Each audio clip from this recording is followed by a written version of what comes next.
बिस्मिल्लाहिर्रहमानिर्रहीम। बोलते कालम के साथ मैं आमिर रज़ा खान। और मसला किसका है? मसला न्यूक्लियर यूरेनियम का है, जो कि अफजुर्दा किया जा चुका है। और ईरान ने ये यूरेनियम इस हद तक अफजुर्दा कर लिया कि अब वो किसी भी वारहेड के अंदर लगाएगा और कहीं पर भी एटमी धमाका कर जाएगा। और इसलिए अमेरिका जो है चाहता है कि उसके साथ मुआहदा किया जाए और इस मुआहदे के तहत इस यूरेनियम को ज़ाया कर दिया जाए, जो कि अनरिच्ड हो चुका है। यानी यूरेनियम की अफजुर्दगी उस लेवल तक चली गई है जहाँ पर एटमी हथियार तैयार किए जा सकते हैं। और यही बात मैं हमेशा कहता रहा हूँ कि ईरान इस वक्त एक न्यूक्लियर पावर है, अनडिक्लेयर्ड।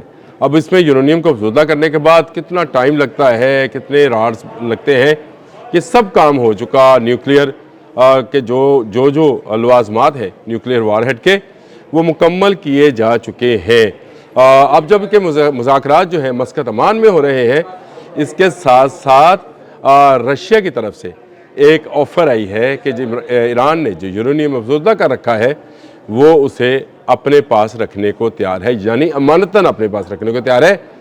वो इसको ख़रीद नहीं रहा, वो इसको इस्तेमाल नहीं करेगा, लेकिन रहेगा ये ईरान का, रखा जाएगा रशिया के अंदर। जब ईरान को ज़रूरत होगी उसको मिल जाएगा। ईरान इस बारे में मुकम्मल तौर पर खामोशी इख्तियार की हुई है कि वो अपने यूरेनियम के हवाले से इन मुज़ाकरात में जो कि अमेरिका में अमान में होने जा रहे हैं, अमेरिका और ईरान के, उसमें क्या लाहे अमल जो है वो सामने लेकर आएगा। ये इब्तदाई मुज़ाकरात हैं जो कि वज़ीर ख़ारजा अब्बास अराग़ची और जो अमेरिकन है नुमाइंदा स्टीव, उनके मबैन होंगे। और इस मुज़ाकरात के नतीजे में कहाँ तक न्यूक्लियर जो है न्यूक्लियर जो असासे हैं ईरान, उस हवाले से क्या फ़ैसला करेगा, ये अभी बहुत दूर की बात है। क्योंकि अभी तो सिर्फ मुज़ाकरात के लिए इब्तदाई तौर पर एक खाका तश्कील दिया जाएगा। अगर आप इसको इस तरह से समझना चाहते हैं तो ये मुज़ाकरात एक खाके की तरतीब के लिए तो हो सकते हैं,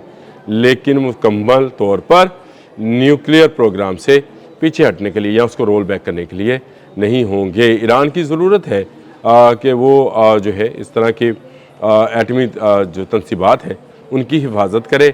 डोनाल्ड ट्रंप को कह चुके हैं कि B-52 बमबार तैयार है, ऐसी जो तनसीबात है या एटमी रिएक्टर हैं उनको तबाह करने के लिए। लेकिन याद रखिए डोनाल्ड ट्रंप को पता है कि ये ईरान है और ईरान इससे पीछे नहीं हटेगा।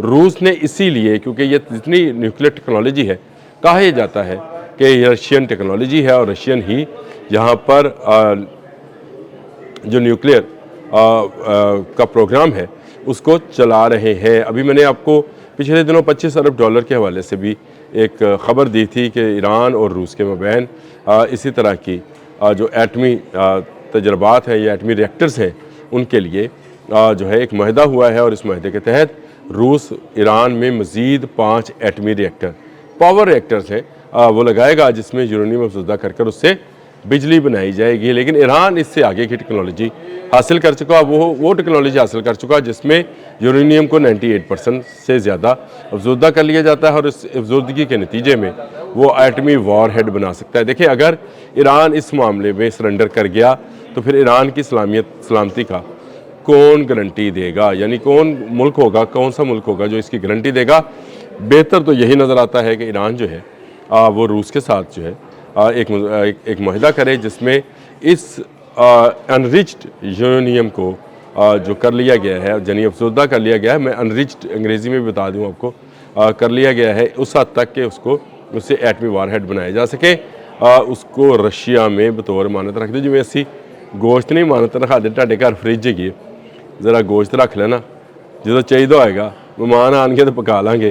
तो ये वही मामला लगता है कि रशिया ने सही मौके पर सही ऑफ़र की है और शायद ईरान इस पर एग्री भी हो जाए। क्योंकि अगर ये अनरिच्ड यूरेनियम ज़ाया हो गया तो फिर एक लंबा अरसा लगेगा इसको दोबारा यूरेनियम की अफजुर्दगी के उस लेवल पर जाने के लिए जिसमें वो एटमी वारहेड बना सकता है। लेकिन अगर ये रशिया के पास मौजूद होगा तो फिर इसकी तरसील और इसकी जो ईरान की मुंतकली है वो आसान होगी।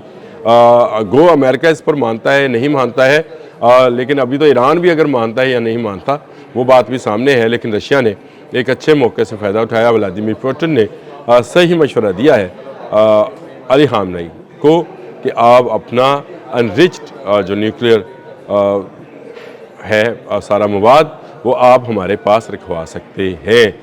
تو میں یہ سمجھتا ہوں کہ ایران کے لیے یہ اچھا موقع ہے کہ ایک طرح سے وہ دنیا میں ثابت بھی ہو جائے گا کہ وہ ایک یورینیم کو اتنا انرچ کرنے میں کامیاب ہوا۔ ویسے تو میرے لیے تو یہ ثابت شدہ ہے، میں تو ہمیشہ اس کو انڈکلیئرڈ نیوکلیئر پاور کہتا ہوں، جس طرح سے شمالی کوریا ہے، جس طرح سے اسرائیل ہے۔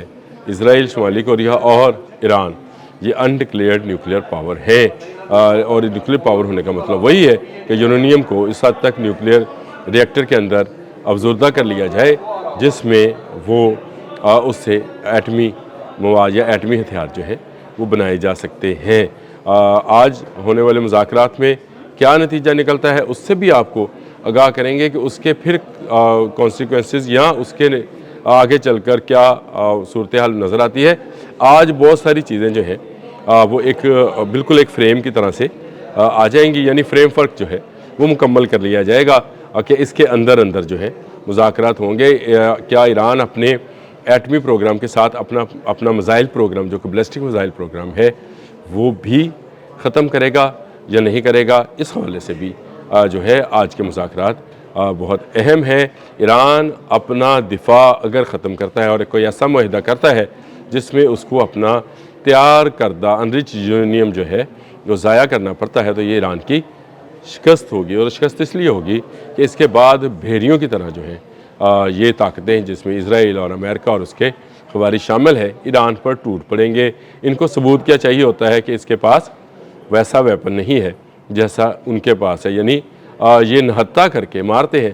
یہ اس سے پہلے لیبیا میں، اس سے پہلے عراق میں یہ تمام جو ہے صورتحال میں ہی فائدہ اٹھا چکے، نہتہ کیا اور نہتہ کرنے کے بعد حملہ کیا اور بھوکے بھیڑیوں کی طرح سارا گوشت نوچ کھایا، یعنی سارا وہ تیل جو کہ عراق میں تھا انہوں نے کھا لیا، اور لیبیا میں آج کے دن تک خانہ جنگی ہو رہی ہے۔ اور یہ خانہ جنگی جو ہے میں سمجھتا ہوں کہ لیبیا کی تباہی کا باعث ہے۔ ابھی پچھلے دنوں لیبیا کے سابق جو سربراہ تھے معمر قذافی، ان کے بیٹے کو بھی گولیاں مار دی گئیں، اور اس کا نتیجہ وہی ہے کہ آج لیبیا دو ٹکڑے ہونے کے قریب پہنچ گیا ہے۔ دونوں طرف فورسز ہیں اور دونوں طرف میں جنگ جاری ہے۔ تو یہ اسی طرح سے کرتے ہیں۔ ایران اگر آج نہتہ ہوا، اس کے بعد ایران میں دوبارہ سے مظاہرین اٹھیں گے، اور اس کے بعد بھوکے بھیڑیوں کی طرح مغربی قوتیں امریکہ اور اسرائیل کے ساتھ مل کر ایران کے تیل پر اور اس کی گیس پر ٹوٹ پڑیں گے، اور اس کے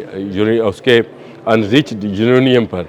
تو بہتر یہی ہے ایران کے لیے کہ اس کو رشیا کے حوالے کر دے، یا اس کی حفاظت کے لیے کسی ایسے مذاکرات کے نتائج پر نہ پہنچے جس میں اس کو سرنڈر کرنا پڑے۔ کن دو چیزوں پر؟ ایک اپنی ایٹمی ری ایکٹرز پر کہ وہ اس کو بند کرے گا، اور دوسرا اس کے اپنے بیلسٹک میزائل پروگرام میں، کیونکہ وہ ICBM کے بہت قریب پہنچ گیا ہے، یعنی انٹر کنٹیننٹل بیلسٹک میزائل جو ہے ہم شیر جو 5 ہے اس کے بالکل قریب ہے، اور اس کا تجربہ بھی کر لیا گیا ہے سائبیریا میں، رشیا کی ہی مدد سے یہ کیا گیا ہے۔ تو میں یہ سمجھتا ہوں کہ ایران کا آج کے ہونے والے مذاکرات میں اگر یہ دو پروگرام بند ہوئے تو یہ ایران کی آنے والے دنوں میں شکست کا باعث بنے گا۔ ایران کو نہ اسرائیل چھوڑے گا نہ امریکہ۔ وہ ڈونلڈ ٹرمپ بار بار دھمکی لگا رہے ہیں کہ ان کے جہاز جو ہے اور طاقتور جہاز جو ہے وہ ایران کی طرف جا رہے ہیں، تو اس کا مطلب یہی ہے کہ وہ ایران کو نہتہ کر کے یا ایران کو کسی معاہدے میں لا کر پھنسائیں گے، اور کچھ عرصے کے بعد دوبارہ بین ویسے ہی مذاکرات، ویسے ہی احتجاج اور مظاہرے شروع ہو جائیں گے۔ مذاکرات کیا گیا، مظاہرے شروع ہو جائیں گے، جیسے ہم نے پچھلے ماہ میں دیکھے، جس میں سینکڑوں لوگوں کی جان گئی اور ہزاروں لوگ آج بھی گرفتار ہیں۔ اب تک کے لیے اتنا ہی۔ اللہ حافظ۔